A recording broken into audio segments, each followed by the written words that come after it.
The African Transformation Movement is reiterating its stance that MPs should have the interests of the people of this country at heart when voting in Parliament. There in the Western Cape High Court to have the National Assembly vote in which President Cyril Ramaphosa was spared an impeachment inquiry set aside. Our reporter Athi Mtongana is in Cape Town and caught up with the ATM's leader Vuyo Zungula.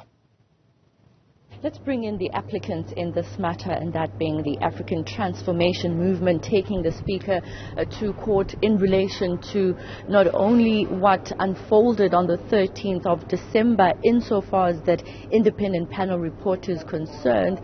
Talk to us as a political party that is clearly not satisfied with the running of Parliament.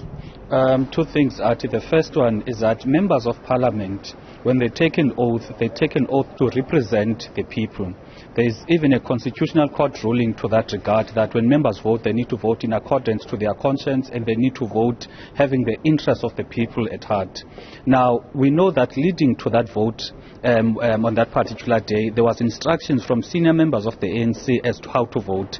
Therefore, that on its own shows how members of the ANC were to be conflicted between the party line as well as the interest, which is putting the interests of the people first. So that is the first issue where we are arguing that when members vote in Parliament, they need to vote in accordance with their conscience and in accordance with the interests of the people, not their parties. That's the first issue. But their argument would be that they are there in the National Assembly because they were taken there by their political parties. I don't disagree with that. That is how the nature of our electoral system functions.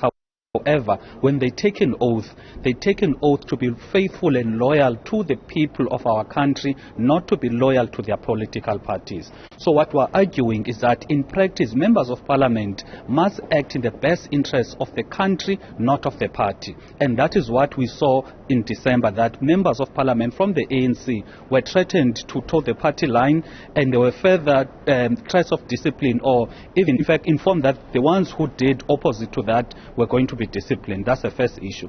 The second issue is that Parliament and the National Assembly tasked an independent panel to draft a report whether there is prima facie evidence that the President may have committed wrongdoing.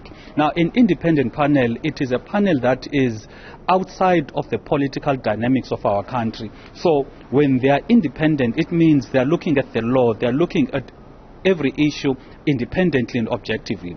Now, when that independent panel comes back and says, based on this report and the information that was before us, we think as the independent panel that there is some wrongdoing that may have occurred. Therefore, any rational institution would have further investigate that.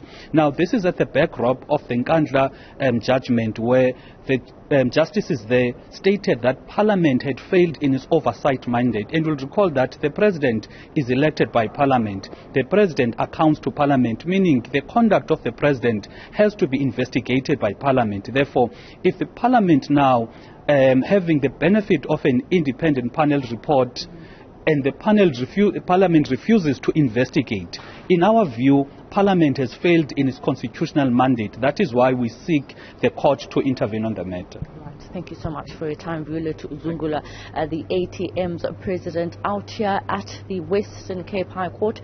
We'll keep you updated with the developments in this case, where the ATM is challenging the decision of the Speaker on the 13th of December, and even prior to that, the decision of refusing a secret ballot on the independent panel experts report on Phala Phala.